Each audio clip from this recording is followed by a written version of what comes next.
Sorry. All right. Thank you, Galena. I'm so glad that all of you are here. Like Galena said, my name is Mel LeMay and my pronouns are they, them. I also work at GLIS. I do youth outreach and I coordinate the groups for transgender youth. And I'm happy to talk about that part of my role as well. But today we are here to talk about advocacy for GSAs, particularly around gender. So I'm just gonna pull up my slides here. Give me 1 second.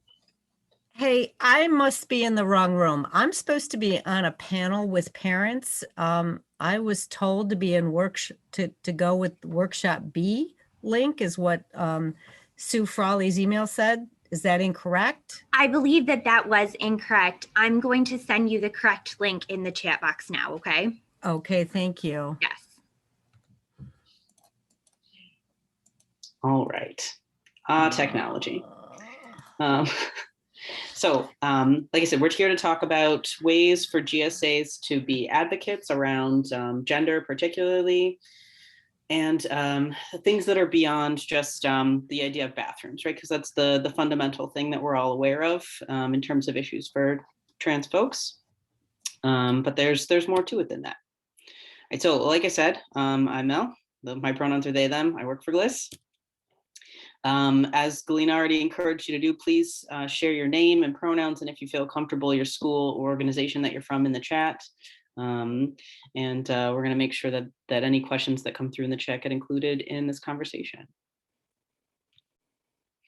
All right, so I think one of the really important things to be aware of, even before we start this conversation, is to know about the legal legal like clout behind everything that we're about to talk about. So there are a bunch of laws that protect the rights of students, both in New York State and also across the country, against discrimination on the basis of gender identity, sexual orientation, gender expression, and all of those, both perceived and actual identities. The first one to mention is GENDA. It's the newest. So GENDA is a New York State law that passed in November of 2019, and it protects transgender New Yorkers against discrimination in a whole bunch of categories. But the relevant one here is education.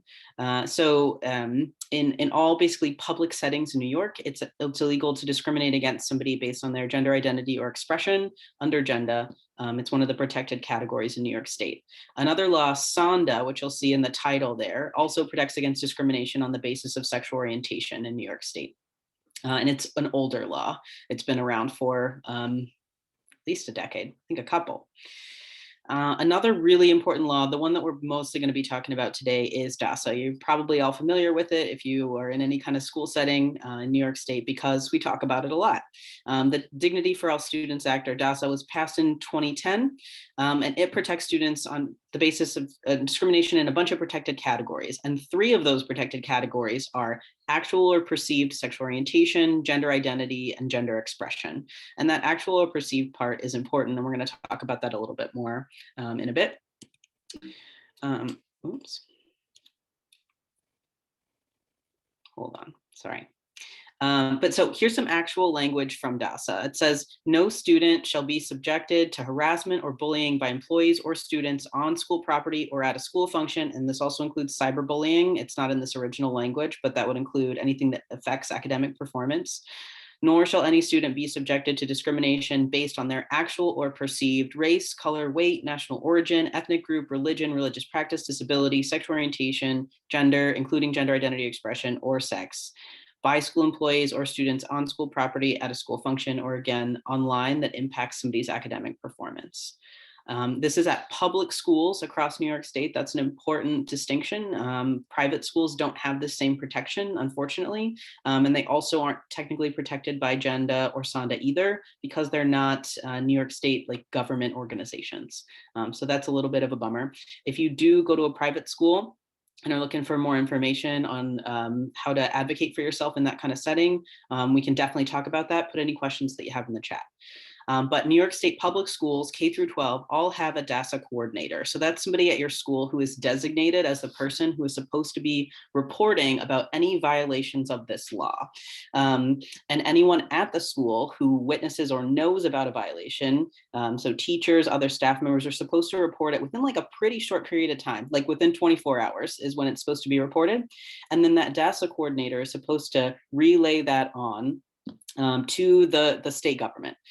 So it's really important. There's a lot of systems in place. And one of the things that I think is sometimes lacking is students really knowing that this is there and that this is something that is accessible if something's happening in your school that's not supposed to be happening.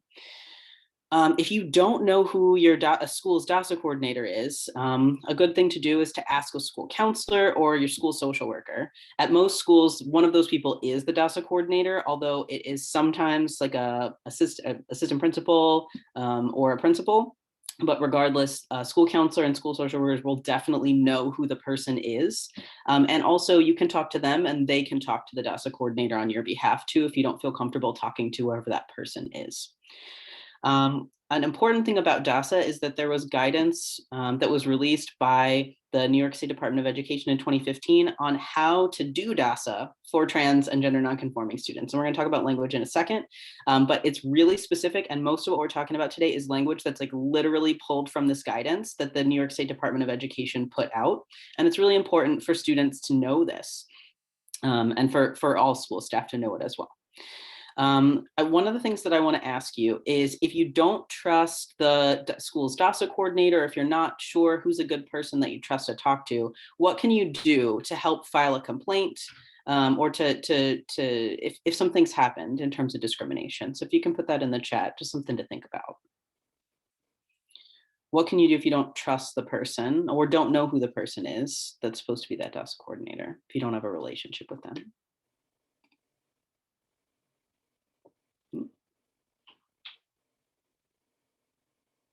So some of the things that you can do are tell another staff member that you do trust. So maybe there's a teacher that you trust who calls you the right name or pronouns, or who can help you file a complaint. You can also talk to a parent and have that parent talk to a school administrator or somebody from the school as well. Another important piece of legislation that's on a federal level is Title IX. So there was a whole thing a couple of years ago where so Title IX doesn't specifically mention sexual orientation, gender identity, or gender expression in the law. But there was this whole thing a couple of years ago in 2018 where another law, Title VII, which is what's referenced on the slide here, it was questioned about whether the phrase on the basis of sex included things like sexual orientation, gender identity, and gender expression. And in 2020, in June, during Pride Month, very appropriate, the Supreme Court found that it does, in fact, include sexual orientation, gender identity, and gender expression under the category of sex. And this is really important. So it's all in this law that's listed here on the slide, but it's really important because that means that for Title IX, which is a law that's about equality in schools and things like sports and other activities, it's also part of that protected category. And we'll talk a little bit more about what that means, but it's important to know that even though Title IX doesn't specifically say the words gender identity or expression or sexual orientation, that because of this law, this ruling of the Supreme Court, that's all included within that term sex. All right, so before we go any further, I definitely want to talk about words and terminology. So just to go through a couple really important things to begin with. I know that most of you are probably familiar with these words, but I think they're important for us to talk about first. So when I talk about gender identity, I mean somebody's internal sense of their gender. So somebody's internal sense of whether they are a boy, a man, or male, female, a woman, or a girl, or a sense that they are neither of those things or some other gender. Gender expression, we're talking about outward expressions of gender. So things that we read as gendered, like hairstyles, clothes, mannerisms, all those things that somebody might consider to be masculine or feminine. Then there's also sex assigned at birth. And so that's literally what's on your birth certificate. So you can leave the hospital without a name, but you can't leave without a gender marker in the United States, which is really kind of weird to me. But so everybody's got a marker on their birth certificate, and that's the thing we're talking about with sex assigned at birth. People used to think about this as being biological sex, but those things aren't really the same. And it's also important to know sometimes in medical settings where the starting point is in terms of treatment. Somebody who's transgender is somebody who's sex assigned at birth and their gender identity don't line up. Somebody who's cisgender is somebody who those things do. So for example, somebody who is assigned female at birth and who identifies as a girl. And then for somebody who's transgender, it might be somebody who was assigned female at birth, but who identifies as a boy.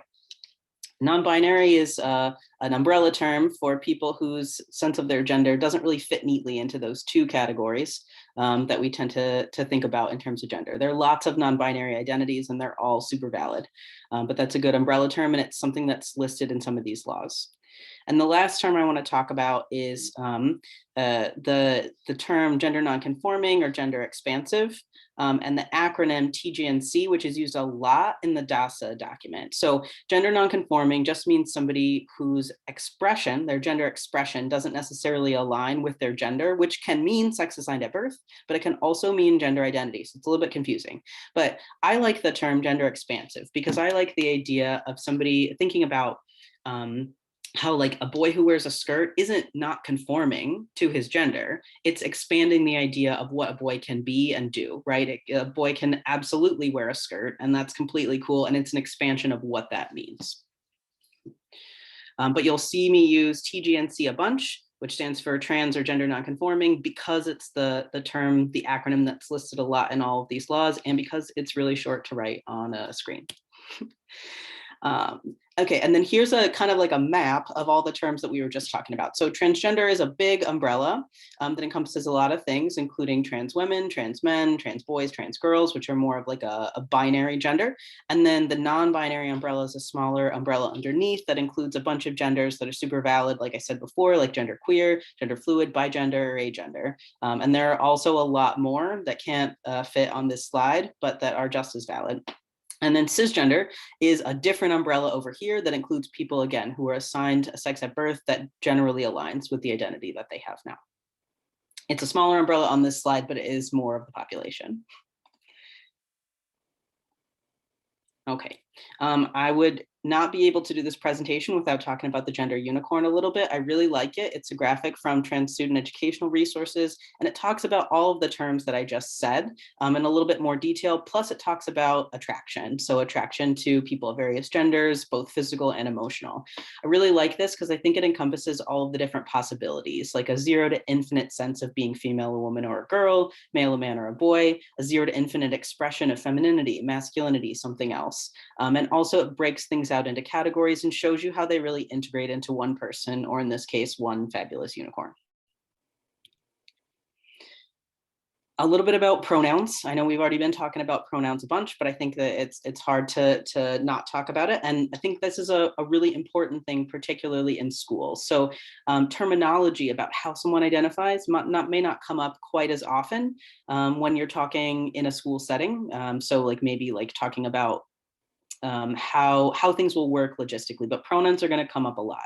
So what words people can use to be respectful when they talk about you. I think one of the things that's really important about pronouns is that they are something that we use to refer to each other all the time throughout the day. And so being called by the wrong pronouns is something that really adds up in terms of like microaggressions. But being called the right pronoun can make a big difference. And it's something that's definitely protected under DASA, under GENDA, and under Title IX, because it would be discriminating against somebody for being transgender by calling them the wrong pronoun. Okay, another thing about language, it really defines how we interact with each other and like the ways that we as a community like are presented to other people. So this is our GSA conference. An older version of that acronym is a Gay Straight Alliance. I've seen a lot of GSAs converting their names to gender and sexuality alliances because it opens things up more, because we're not just talking about gay and straight anymore, right? The whole purpose of this training is this workshop is that we're talking about gender as well as sexual orientation. I've also seen some organizations be listed as QSAs, which is Queer Straight Alliance. Sometimes they opt for other names that kind of take the acronyms out of the equation, like Rainbow Alliance, Pride Alliance. If you're part of a GSA and you want to drop the name that your organization uses, and I should say a student group that has to do with LGBTQ students at your school, if you want to drop that name in the chat, I think that it's really interesting to see the names that different schools choose, the name that different groups choose in order to represent themselves.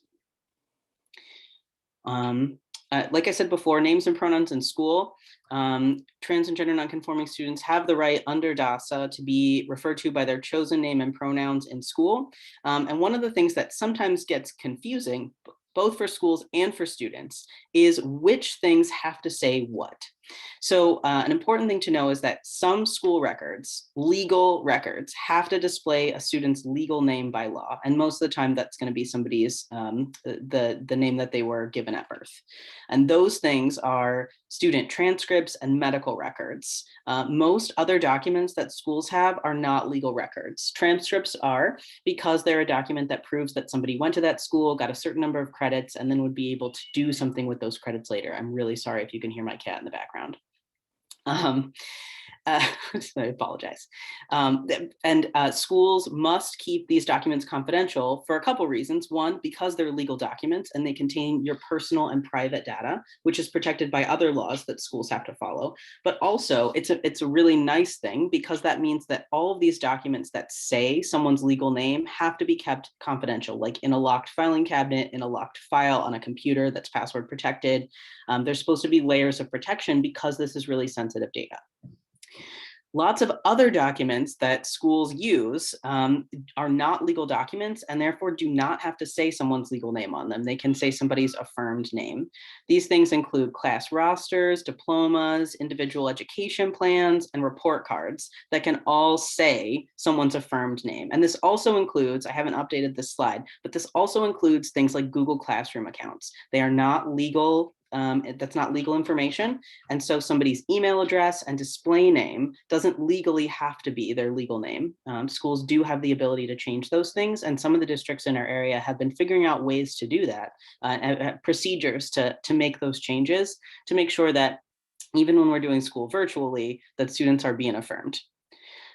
Also important, teachers and other school staff must use a student's chosen name and pronouns, whether they are present or not. This is just a good rule across the board. When somebody is not around, that doesn't mean that you don't get to use their correct name and pronouns, or if you're mad at them, it doesn't mean that you can't use those. And that's an important thing for school staff to know, but also for students to know. If you hear a teacher or somebody else use somebody's incorrect name or pronouns when they're not there, that matters just as much, and it's still a violation of these laws, even if that student's not in the room. Okay, so the next thing is access. Things that you are allowed to do, places you're allowed to go. The big one for this that most people are aware of, bathroom and locker rooms, because of all of the legal processes that have been happening about this across the country. In New York State, again, DASA, now Title IX, and GENDA all protect a student's right to access the restrooms that most closely align with their gender identity. So I know this gets a little bit tricky for those of us who are non-binary, because we don't tend to have non-binary bathrooms in schools, and it's sad. But one of the things that's really important about this law is that it defers to what feels right for the student, and that's really important. So if you are somebody who was assigned male at birth and are non-binary, and you feel more comfortable accessing the girls' restroom, you get the right to access the girls' restroom. Or if you feel more comfortable accessing the boys' restroom and locker room, that's the one you get to access. You can't be barred from a facility if that's the one that feels like it most closely matches your identity, even if your identity is non-binary. Other options, a lot of times schools will give another option for bathroom use, like a nurse's bathroom or a teacher bathroom, or the one gender neutral single person bathroom that exists in the whole school. These are options that you can definitely choose to access if you want to, but in DASA, it uses this language. They should never be forced upon students or presented as the only option. And that's really important because a lot of schools will do that. They'll say, oh, you're a trans boy, well, why don't you use the nurse's bathroom? That'll make it easier for everybody. You'll change in there, you'll go to the bathroom in there in between periods. And if that's where you feel most comfortable, that's completely okay. And you absolutely have the right to access that bathroom. Like literally any other student at the school has the right to access that bathroom. But you should not be forced to use that bathroom or told that that's the only option for you. Another question that I wanted to ask you, if you feel free to answer that in the chat, is what can you or your school do if other students or parents are uncomfortable or complain when they find out that a trans student or a non-binary student is using an affirmed bathroom? Because this sometimes comes up. Mel, I'm not sure if you can see the chat, but we had so I will read it. We had a comment in the chat that there are 2 gender neutral restrooms in the library at someone's school, but it would take too long for them to actually access those restrooms in between classes. Yeah. So what's an option for them? That's a great question. So that's often the biggest hurdle to using the gender neutral facilities in a school, right? There tends to be only like 1 or 2, and they're in specific places like a nurse's office or a library in this case.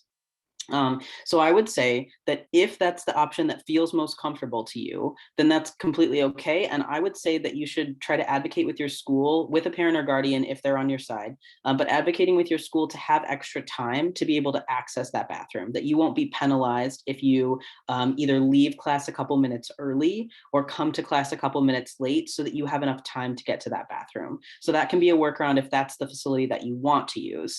If it is not the facility that you want to use, that's another opportunity to think about, okay, would I feel more comfortable? I know that it's not perfect. I definitely get it as a non-binary person, but thinking about, would I rather use the girls' bathroom or the boys' bathroom? Or talking with your school, like, is there actually another option? A lot of times schools will have teacher bathrooms that are unmarked. They don't have a sign on the door, and they're supposed to be for teachers. But if there's one of those that's pretty close to one of your classrooms, that's something that your school should really consider letting you use or have access to, because going to the library isn't a really efficient option. And even though you definitely can ask for extra time to be able to get there and back, I know that sometimes that can be an issue because you might miss something crucial in class if you're a couple minutes late or leave a couple minutes early. So really trying to explore, especially if you have a staff member at your school or a teacher who you feel comfortable talking about this with, who might have some of that inside knowledge about like what those facilities actually look like and can help you advocate for the option that works best for you. It's a great question. Mel, if we don't have, if they don't have a supportive parent or guardian or someone at the school they feel comfortable with, could GLIS staff help them out with that? Oh yeah, that's a great question, Galina. Absolutely. So if that's the case, or even if you do have any of those people that support you, GLIS can provide extra backup.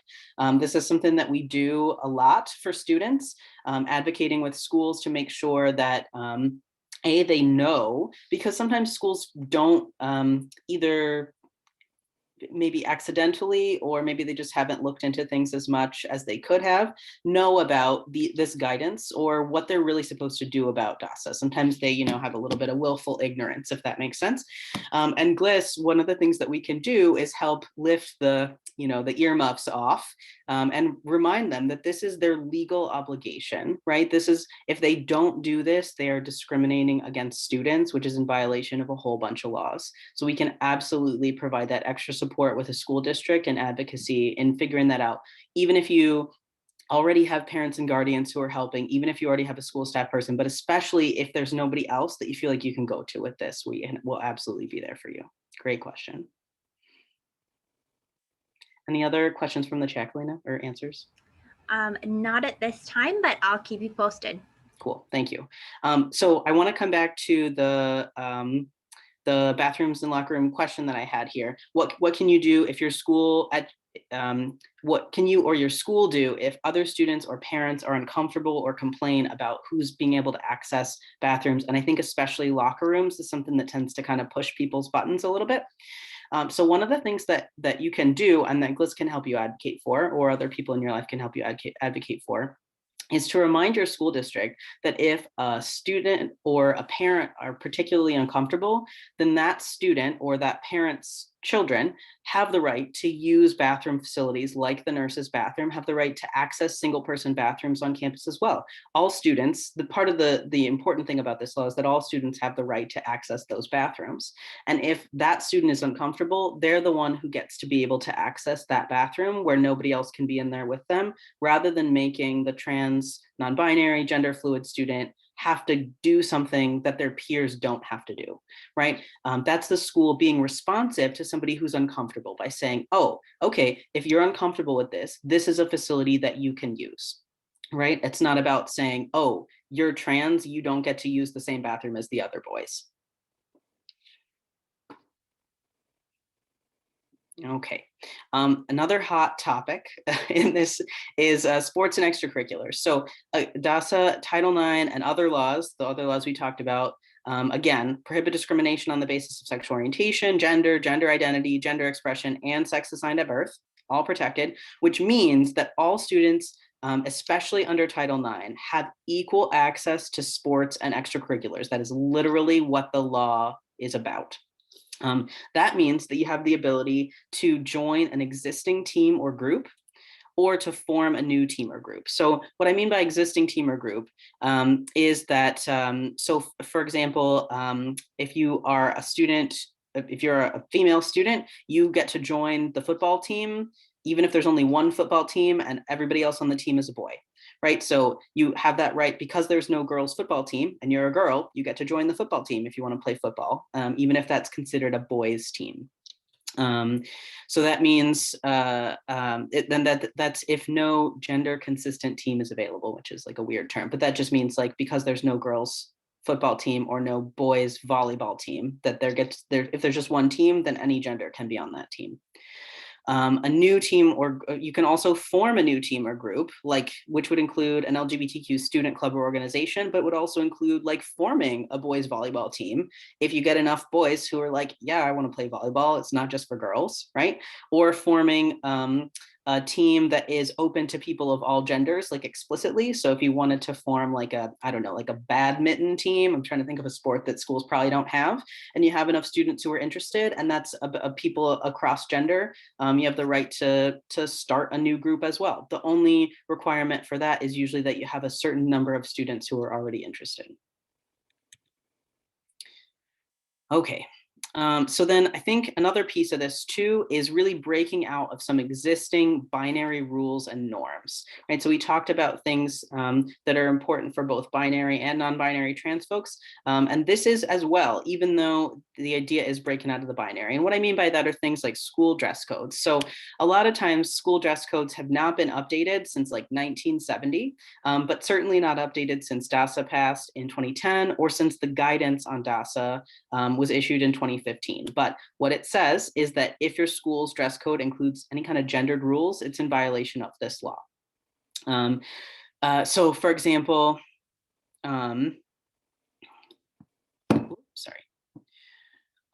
So for example, if your school's dress code says that girls must wear skirts of a certain length, or that boys can't wear skirts, those are outdated laws.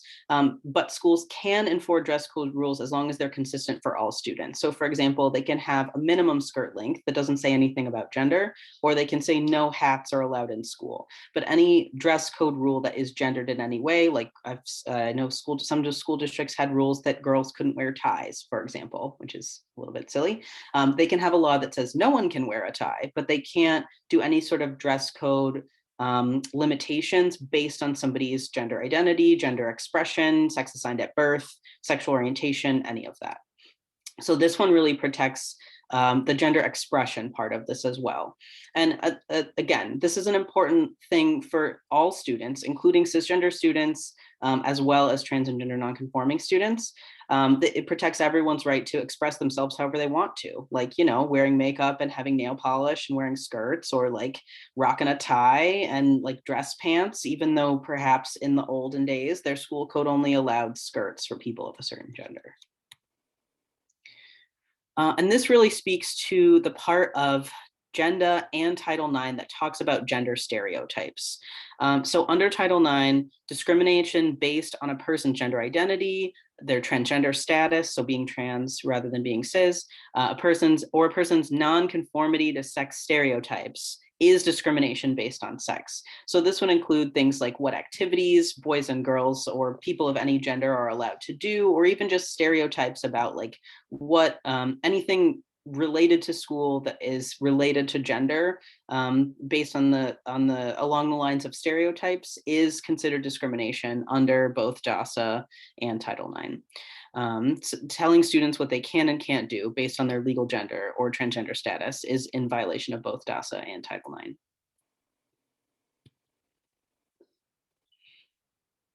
So what are some things that you can do to help other people at your school, or to change your school climate to be more inclusive around gender identity and expression?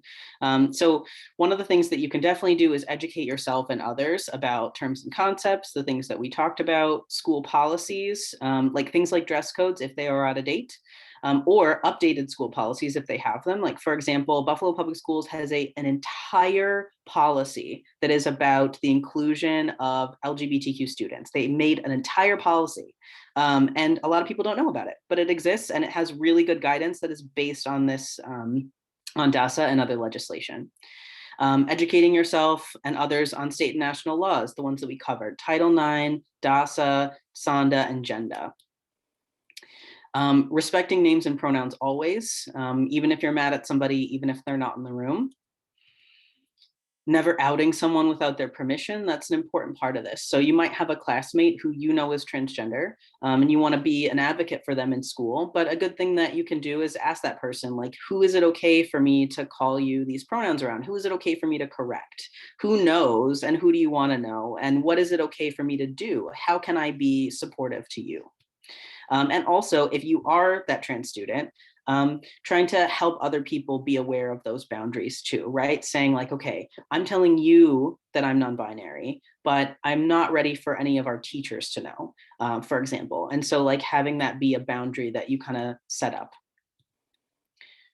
Bystander intervention is also really important. If you see something, say something. If somebody's being bullied, harassed, discriminated against, and especially by a school, like staff member, a teacher, anything like that, but also by other students, if you see it, say something.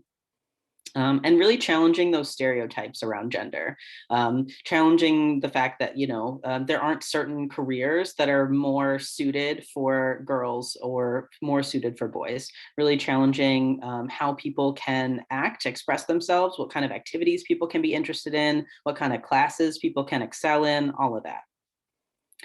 And asking questions as respectfully as you can. If you don't know, I think a good rule to go by is to ask yourself, why do I want to know the answer to this question? And if I want to know about somebody's gender identity so that I can be respectful when I talk about them, then that's a great time to ask a question.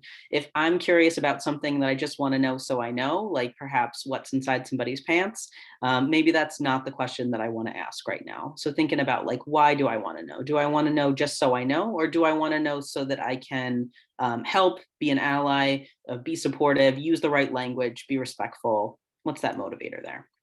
And then listening to and believing your classmates who are trans, gender expansive, non-binary, gender fluid, gender non-conforming, when they say that something is happening, when they tell you who they are, when they tell you how you can be respectful to them.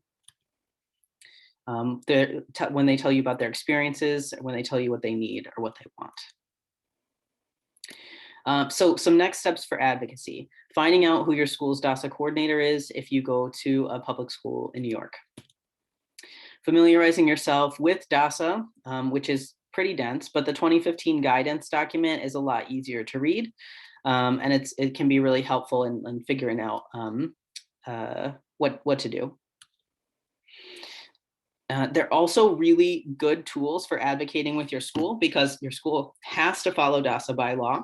One of the things that I've done in the past for students is given them a printout of DASA with a bunch of stuff highlighted so that they could literally hand it to their school principal and say, you need to fix this. And here's the reason why you need to call me by this name. Here's the reason why the roll call sheet needs to say my name or my pronouns, or here's the reason why I need to be able to have a little extra time to go to the library bathroom, or why we need to figure out a better solution than me going to the bathroom in the library bathroom, right? Because it's the law. Again, learning about your school's policies. Oh yeah, go ahead. Excuse me. We just were having some conversation in the chat about what is protected as far as gendered school, as far as gendered school dress codes. So are things like field trips, concerts, anything that's school sponsored, is that all protected? Oh yeah, that's a good question. Yes. So just like when, I don't want to pull up the slide because we'll have to go back a million slides, but one of the things that's good about DASA is that it talks about on school property or at a school function. And that's an important phrase there too. That's a great question. So any school functions are protected by DASA. So that means, right, a field trip, anything that you go to that's sponsored by your school, a party, or if you have like a school dance, anything like that that's either on school property or that the school is sending you to, is protected under DASA. Great question. So that would mean on school field trips in terms of like room arrangements. That's another thing that is a little bit on the new frontier for schools, thinking about, okay, if we're going to a concert or on a field trip to New York City and we have these room assignments with 4 people to a room, how do we negotiate that about gender? And one of the things, that's something that GLIS can definitely help with, because it can be a little bit tricky for the district to figure out, okay, how do I do this in the best way? And what we usually advocate for is to ask the students, to ask the students who are involved, who would you be most comfortable? I love that you are a non-binary student. You are the only one who's coming on this field trip. Who would you be most comfortable rooming with, right? And like using that as a way of informing what happens with those policies, and really centering the student and what they want and what they need, because that's really what school is all about, right? Is creating an environment where you can thrive, where you can be yourself, where you can have what you need to be able to learn. And if those things aren't in place, then how can we expect somebody to learn in a school setting, or have a positive experience? But yeah, great question. Anything else, Kalina? No, it just looks like some folks are sharing their personal experiences about that. They've been to school concerts where the dress code is gendered, or field trips where the rooms are going to be separated by gender. So I just wanted to clarify that for everybody, that these protections do extend to any school-sponsored or school. Yes, absolutely. Events. Yeah, I remember being in school functions. I was in the band when I was in high school, and we had gender dress codes, and it was a big problem. And that's something that Genda is definitely in place to address as well, right? If there's a gender dress code for boys and girls, then it needs to be updated, because it's technically in violation of this law as well, as like we talked about with the field trips. Great.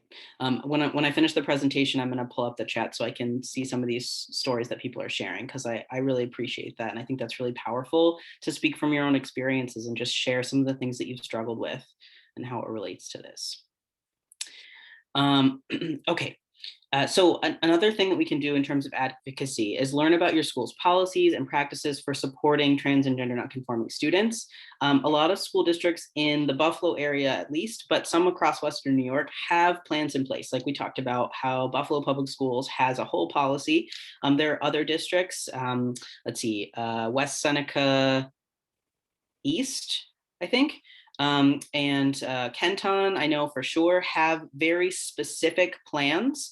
that talk through, and Lancaster, I know, have very specific plans. They have a document that when somebody comes to a school personnel member and says, I'm trans and I want to change some of the ways that people are referring to me at school, they have a document that's modeled off of a national document that talks through all the different things. Who's going to find out? Who knows what? Which documents are going to say which name? What will happen in terms of like access to facilities? What will happen in terms of like field trips and stuff like that? And really walks through all of those pieces. And if your school district or your school doesn't have a plan, encouraging them to make one. And here's another place where GLIS can really come in, right? So if your school doesn't have a plan, one of the things that we can help them do is to make one, either using another school's existing plan and modifying it to what they need, or helping them build one from the ground up. How are they going to empower their trans and gender nonconforming students to feel like they, you know, to empower them within their school environment, to feel safe and welcome and be able to learn? And then know and connect with resources. So trans student educational resources that does the Gender Unicorn is a great resource. GLIS is a fantastic resource that can help connect you to other things. GLISTEN has some great resources as well, including support for GSAs that you probably already know about, but they have some materials that are specific to trans and gender expansive students as well. And also there's an organization called Gender Spectrum that has a lot of resources for families, for students, for teachers and educators that are specifically about gender identity and expression. And just knowing what resources you have at your school as well. What teachers or school staff are supportive? Is there a GSA at your school? Or are there other students who are interested in starting a GSA if there isn't one? Are there other GSAs in the area that could help you with advocacy at your own school? Because that's something that's an untapped resource, right? Another GSA who may have gone through this already might be able to really help you and your school go through this, especially if they're in the same district, but even if they're not. And like I said, GLIS, and then also knowing about, even if your parents or guardians aren't particularly supportive, there might be other parents or guardians of your friends or of other people at your school who might be able to help you advocate as well. A lot of times school districts, unfortunately, really listen to adults more than they listen to students, which I think is a shame. But that means that other adults, parents, teachers, and other school staff can really be advocates, as well as organizations like GLIS. All right, so the last thing I'd like you to share in the chat, if you feel comfortable, is just one advocacy idea for your GSA, one thing that you could be doing that's a little bit, either a little bit farther than you've gone before, something that you thought of or that came up for you while we were talking today, or if you'd like, sharing something that your GSA or that your school has already started to do, or that you've already started to do at your school, but one way that you can increase advocacy for trans, non-binary, gender fluid, gender expansive students at your school.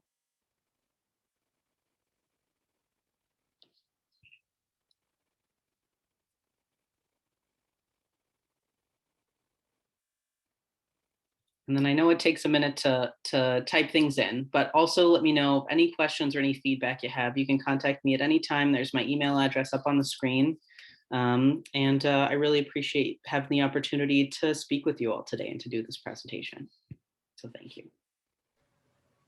Thank you so much, Mel. And while folks are thinking of any questions or feedback, I also, as an advocacy opportunity, would love to hear from you all. Myself and my colleague Faith will be representing GLIS at a presentation next week where we'll be presenting to over 300 Buffalo Public School District support staff. That means social workers, school nurses, healthcare workers, things of that nature.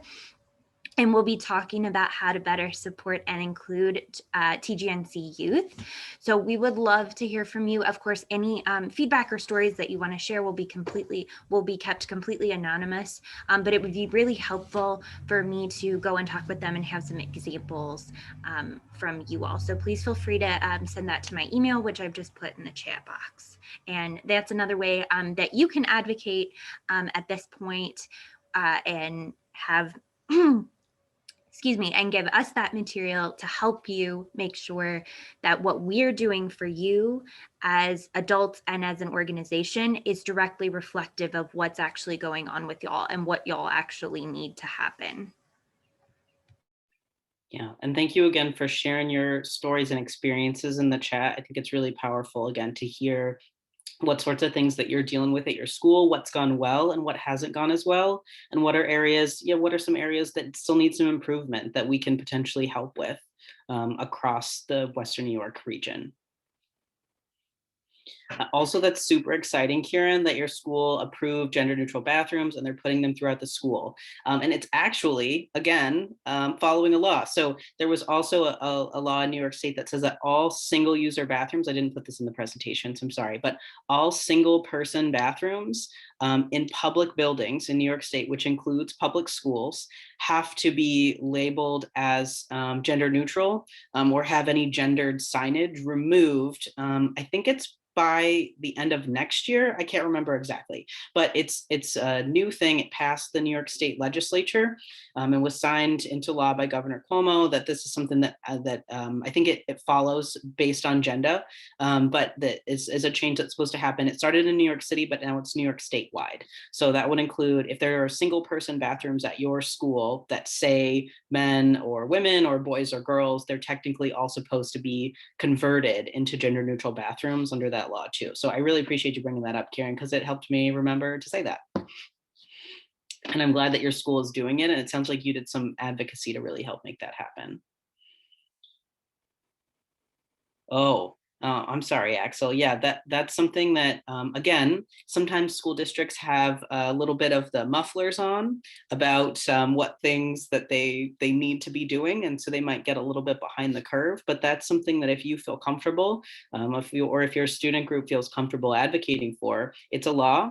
And if you'd like some more information about that, we can send you, again, the legal documents that you can print out and give to your principal that say, hi, I noticed that all of our gender neutral bathrooms still have a gender on them. Have you heard about this law? Let me hand it to you or send it to you in your email so that you know that this is something that, you need to work on, because it's important to respect the dignity of all students, but also because it's a law.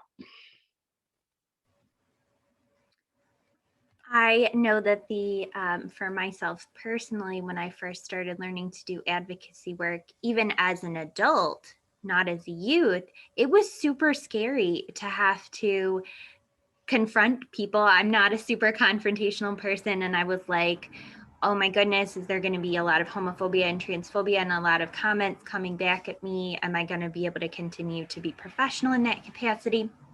And a lot of times there's a little bit of that, but a lot of times folks have actually really surprised me, especially when we go and talk to school officials or staff. When you present someone with a legal document, it is very difficult for them to refute that.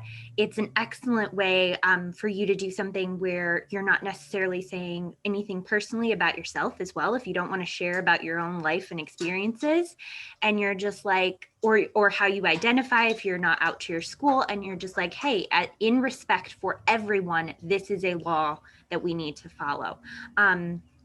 So we definitely encourage you all to do that. And I know that it feels overwhelming at first, but it genuinely is helpful to not only you, but all of your fellow students. Remember, the people who aren't maybe able to speak up due to other circumstances.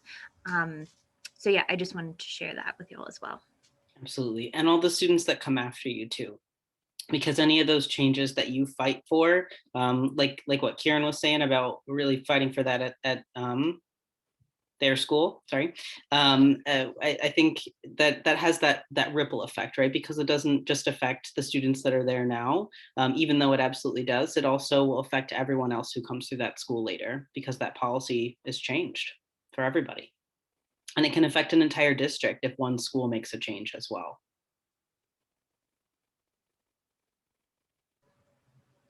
Alrighty, so if anybody has any last comments, questions, thoughts, feel free to drop them in the chat. I've also included both Mel and I's emails so that you can contact us. And if you didn't get a chance to fill out the registration form, I'm also gonna just drop that in the chat again for you, as well as the link to our Eventbrite for prom, which again is going to be Friday, June the 4th. It is going to be virtual again this year, but it's going to be a great time. We're going to have a DJ again. We're going to have some drag performances.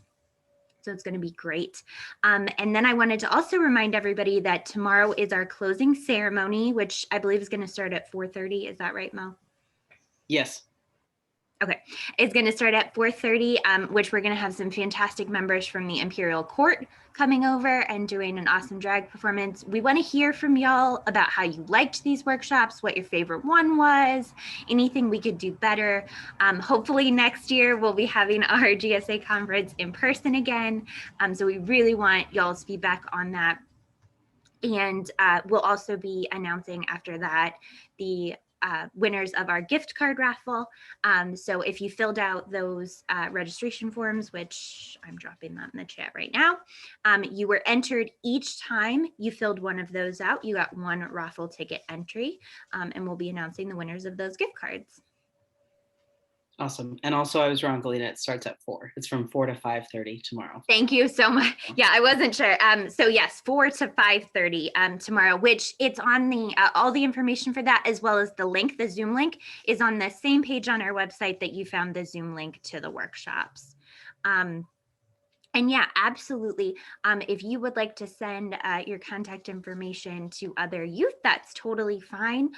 We will make sure that any personal contact information from minors is kept anonymous and confidential within us. The chat's also going to be kept confidential within us as well.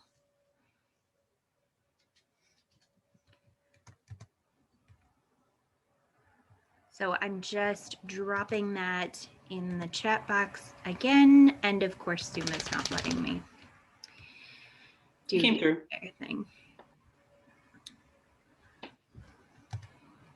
Apologies, y'all. Just want to make sure everyone has that information. There we go, before we sign off for the evening. And thank you everybody who's come. I know a lot of you have come to many of these workshops that I've been moderating this week and been super engaged and giving us lots of great feedback. I also just want to thank y'all for sharing your personal stories. Mel and I both know how difficult it is to share about your personal experiences and to feel safe doing that. So we feel super blessed that you felt safe enough to share those experiences with us. Absolutely. Thank you. All right, everybody have a great night and we'll see you at closing ceremonies tomorrow. Thank you. Bye.